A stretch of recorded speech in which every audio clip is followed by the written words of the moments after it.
Well, as you know from yesterday, I need some wood. So I'm thinking I need some hardwood. So I don't know what normally goes on here, but you know, I don't think I'd just be happy with something soft. So let's find something nice and hard. What do I got in my stack here? There's some good wood. Look at that. This right here. That's a hardwood too. Nice and hard. Oh yeah. This wood right here, this is oak. I don't know if that's what they'd really have, but it's what mine's gonna have. Now if you look, I could just do one big fat width, but that wouldn't look right, would it? None of them just have one big fat width. So I'm gonna do a couple smaller widths. This looks like it'd be wide enough to do 3 planks across, which would be perfect without any, you know, additional cutting. And then a perfect one for that extra plank too. And I can put a little cut in the edge so it tucks underneath. Might not have to put any screws in that one. We'll see. So, to make this into that, I need a saw.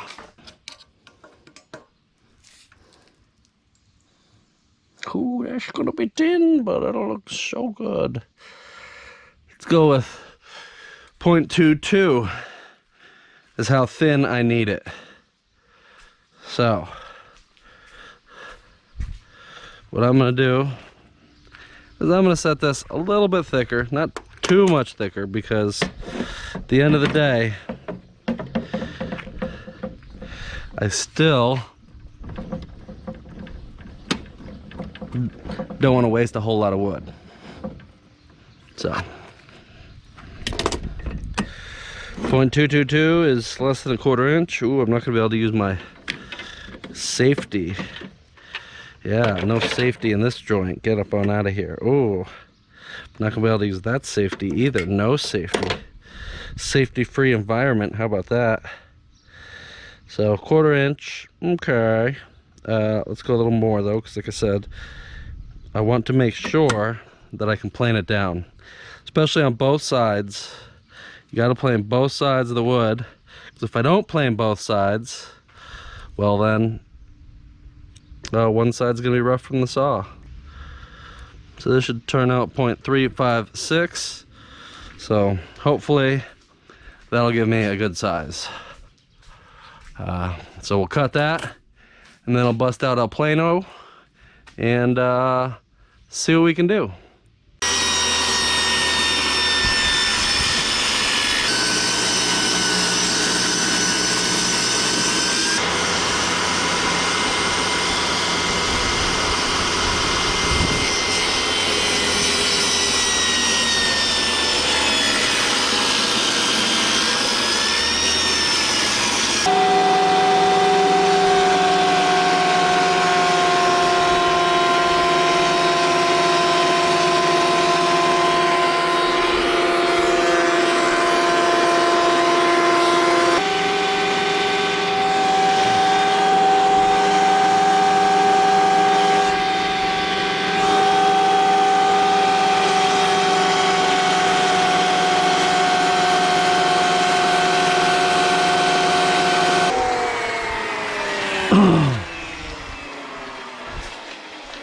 All right, so now my measurement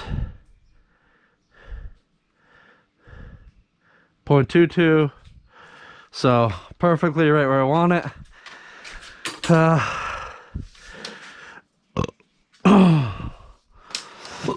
They're too long.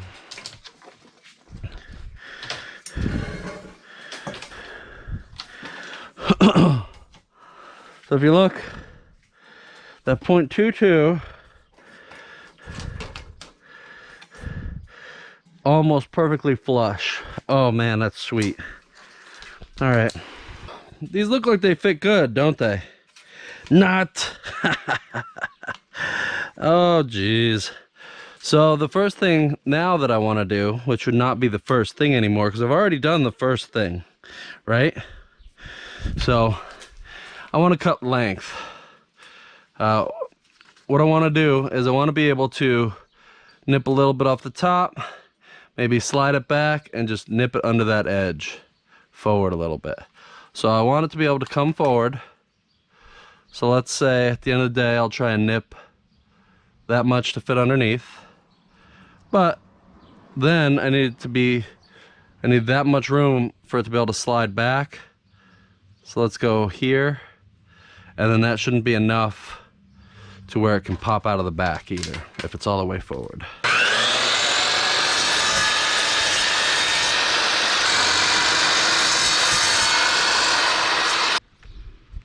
Money. So now I got 6 boards here, 8 boards here. 1, 2, 3. 1, 2. Oh, she's a little tight in the back there. 3. So now that I got those boards, they're looking fabulous too, might I add. I need to tuck the edges so they'll go underneath here, right? So if I push down, you can kind of see what I got to get off of there. So need to get a little bit off there so it can tuck underneath. And these ones here probably just need to be a little bit shorter, because they'll typically run from about there to here.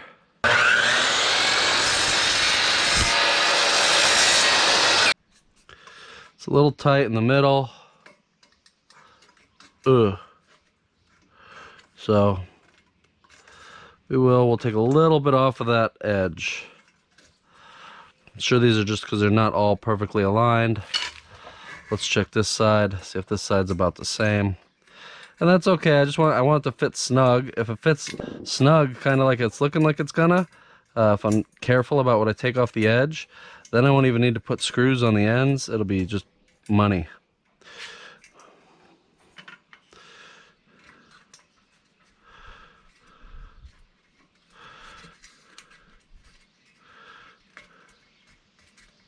Yep, and as you can see here, this one needs just a little. All right, so to take the edge off, I want to use this again, but I can't have this safety on here because that splits the wood that comes behind it.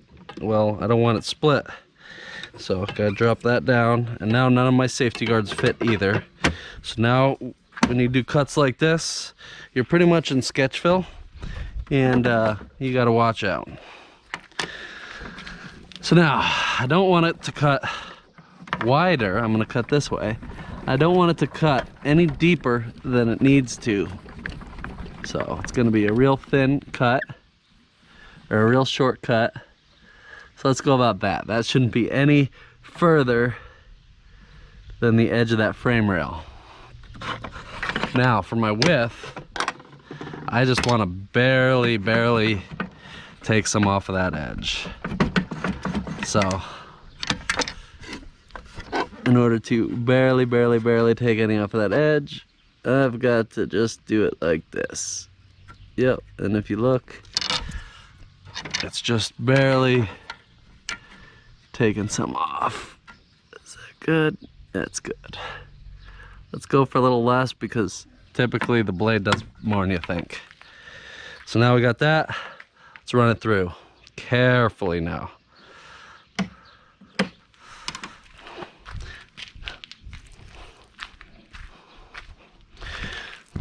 Like I said, this kind of cutting is sketch fill, so you really want to watch your fingers.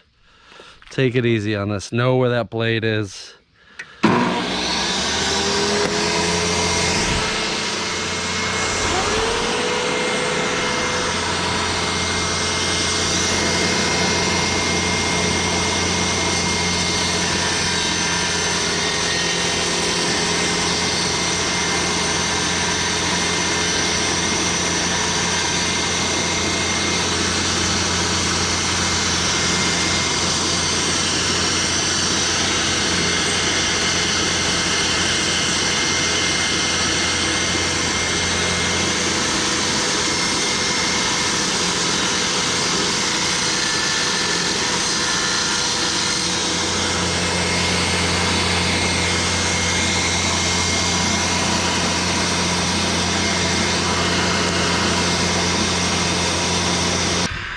Now let's try them again. You can see I went in.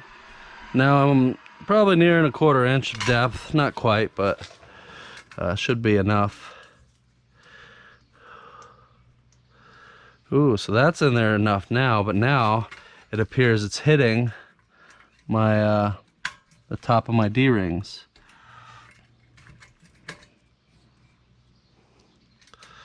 So if it hits the top of my D-rings, it can't slide in all the way. I didn't think about that when I put them in there, did I? No. And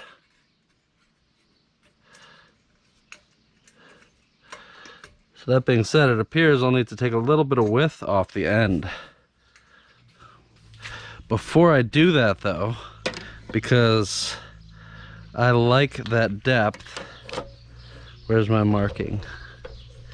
Because I like that depth and that thickness. Could have sworn it was on that one. Where is it?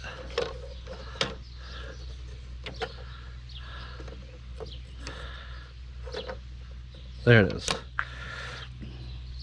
I gotta do the tips of these. So I'll try and do 2 at a time. Make sure I put the black sides down. This black is from the planer deck.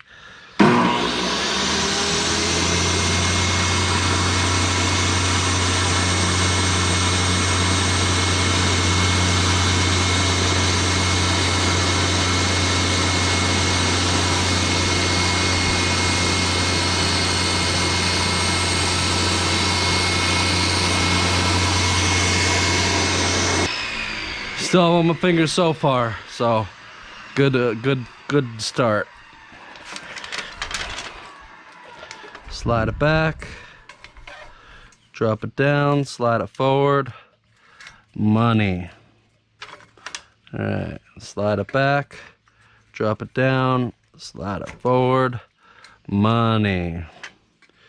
Bring it back, drop it down. Whoop. How do you slide that one forward? My goodness. After I take those corners off of that. Let's try this side.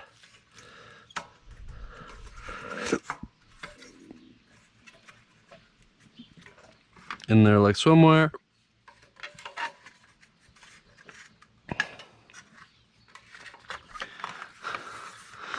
Again, need to take these corners off a little bit, but otherwise, ideal.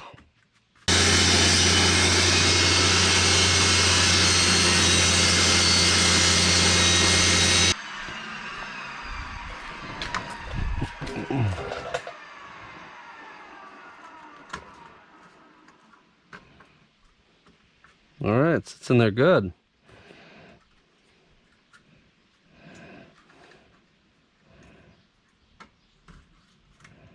Yeah, I like it. Let's try this one.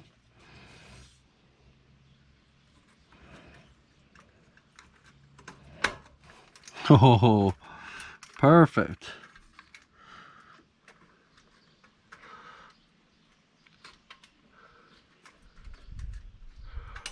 Ends are a little tight, loose, but you know what? When it has a load on it, they ain't going anywhere. Wow, that's gonna look. I just gotta take them corners of the welds off with a cutting wheel. Just get in there and wow, that really steps it up a notch, doesn't it? Wow, I love it. It's beautiful. Yeah. All right, now I'm gonna use my cutting wheel, grind off the corners of those welds. I don't think I need to show you that stuff.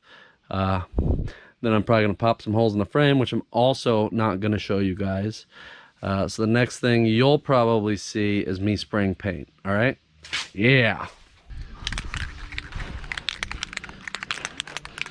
So I have these all folded up for the first coat. That way I can get the outside and the little back by the hinge.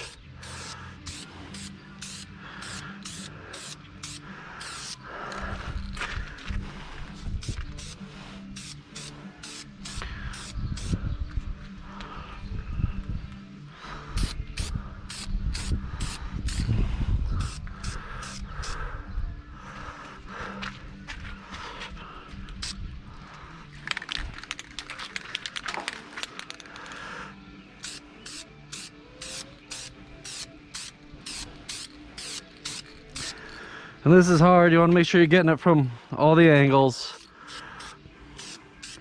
So many little spots to fill.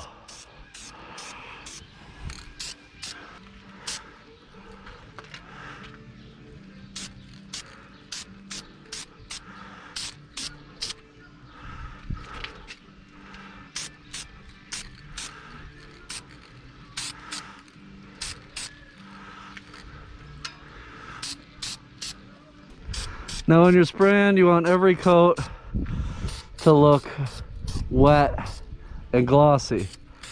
Because if it looks dry in between, that's where you won't get such a great shine. And you might have to buff it or something. But it's a fine line, you don't want to go too thick, which I'm damn near doing everywhere, just trying to get it in all these little holes. So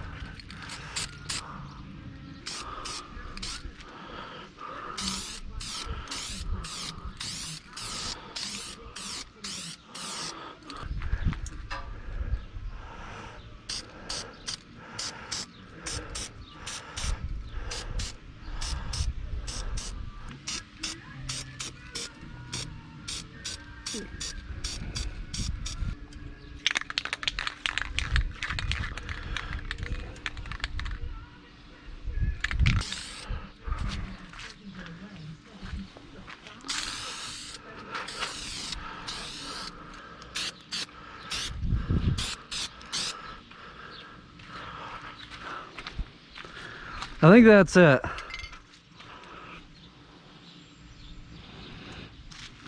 That's all I'm gonna do. Now it's time to let her dry. All right, now while the paint is drying, I'm gonna do some light sanding on these parts. So, you know, wood, like you see boards on trailers and stuff, they never have perfect square corners. They're always a little bit rounded, so there's, it looks like gaps in between a little bit almost. So just gonna sand away at them a little bit here, just to give it that effect.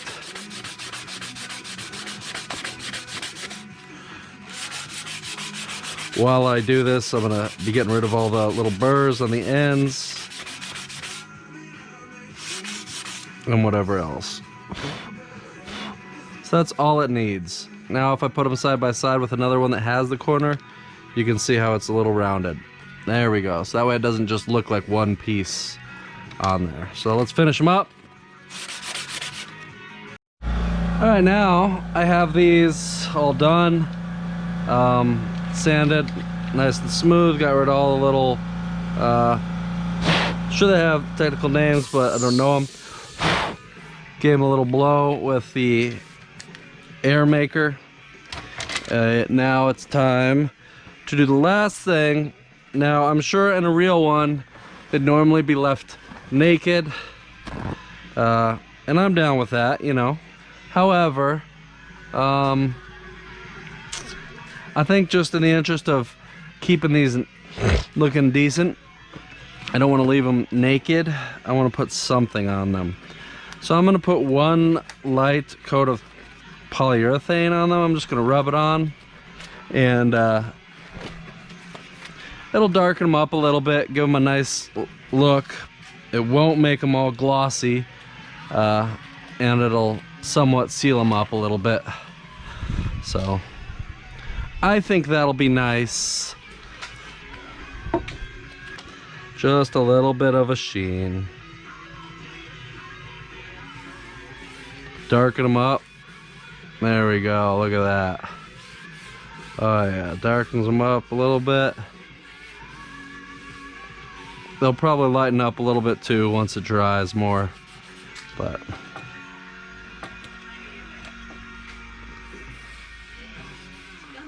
beautiful. Let's get it in the nooks and crannies just to seal it and protect it a little bit, and let's rub it in there real good.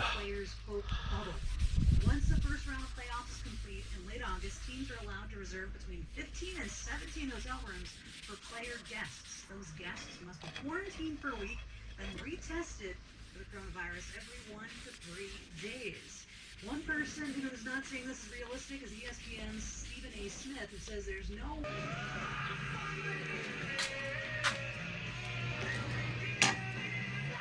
There we go. Now at some point in the future, they'll just be ready to put together, along with this beautiful red trailer.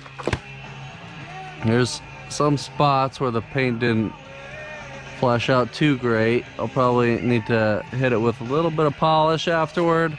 It's just a big awkward thing with lots of nooks and crannies. So, you know, probably missed a few spots spraying it one of the coats.